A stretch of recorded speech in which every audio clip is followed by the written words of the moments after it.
is Amber and welcome back to my channel. This is the first chunk of what I read in the month of July. This is everything that wasn't part of Booktubeathon or the biannual Bibliothon.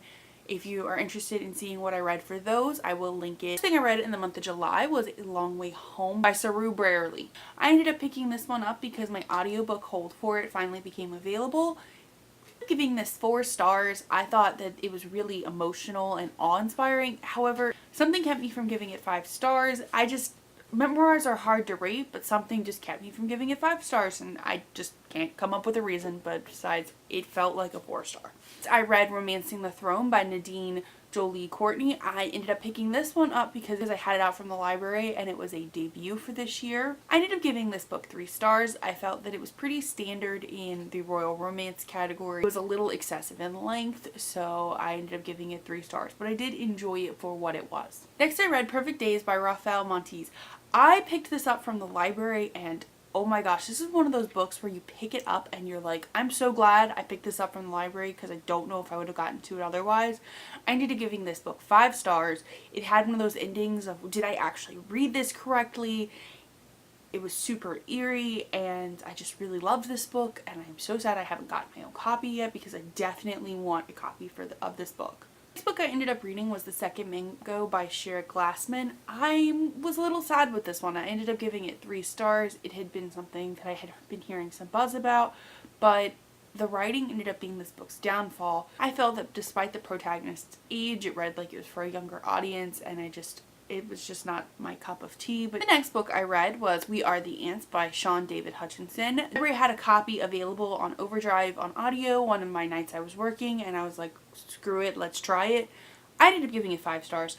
I was working and listening to it and I started subconsciously crying, and I just was not like mentally prepared to just randomly be crying, but I started crying randomly because it was just like that subconsciously emotional to me. Next I read Love and Other Alien Experiences by Carrie Winfrey. I received an e-arc of this from NetGalley in exchange for an honest review. I requested this because the premise sounded really interesting to me. However, I felt it was a little formulaic and I just did not like the romance whatsoever, so I ended up giving this book 3 stars. Reading this month was Finding Audrey by Sophie Kinsella. This was not my first Sophie Kinsella book, but it had been getting buzz a while back, and I didn't have anything to do one afternoon while I was cleaning, and I was like, might as well just listen to this entire audiobook while I'm cleaning and doing other monotonous things. I did end up giving this book 3 stars. I felt that the mom was just over the top stereotypical and just unenjoyable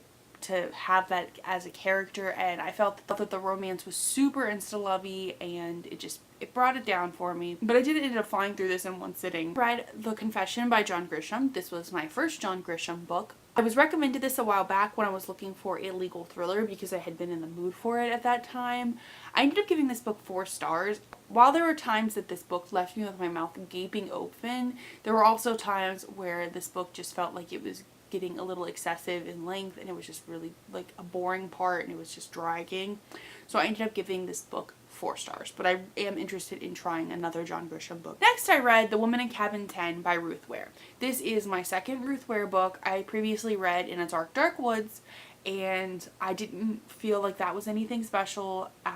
It was just okay to me, so I wanted to see one had better ratings among my friends on Goodreads, so I wanted to see if that one was considered better. I unfortunately gave this book 3 stars. I feel like her writing is really gripping, but the stories that she writes are just average. I'm really hoping that The Lion Game will be different because otherwise I'm going to end up dropping. Whereas I have a book I can actually hold up. It is Emma, A Modern Retelling by Alexander McCall Smith.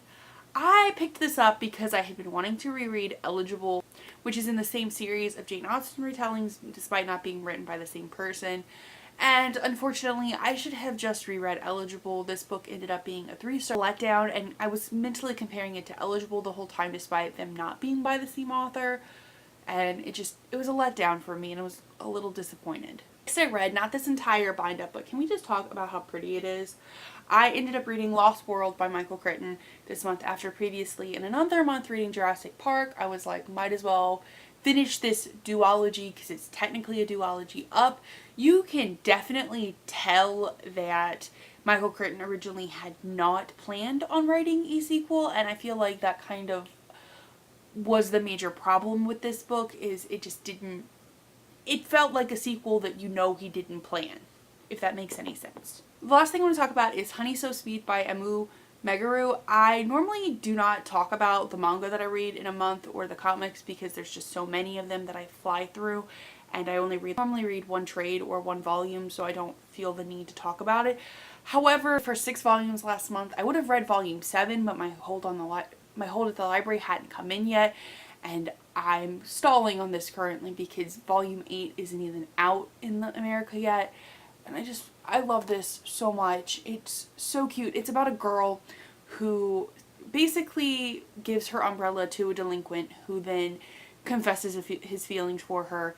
And it's just so squishy and adorable, and it's just so sweet and cute, and I love it so much. And I flew through the first 6 volumes, and I can't wait to read this one, and I just want to own them, and they're just so cute. And please, please, please consider picking this up. It's just so cute. And that's everything that I ended up reading before the biannual bibliothon began. Tell me in the comments down below what you read, if you read anything outside of the biannual bibliothon or booktubeathon. Thank you so much for watching, and have a nice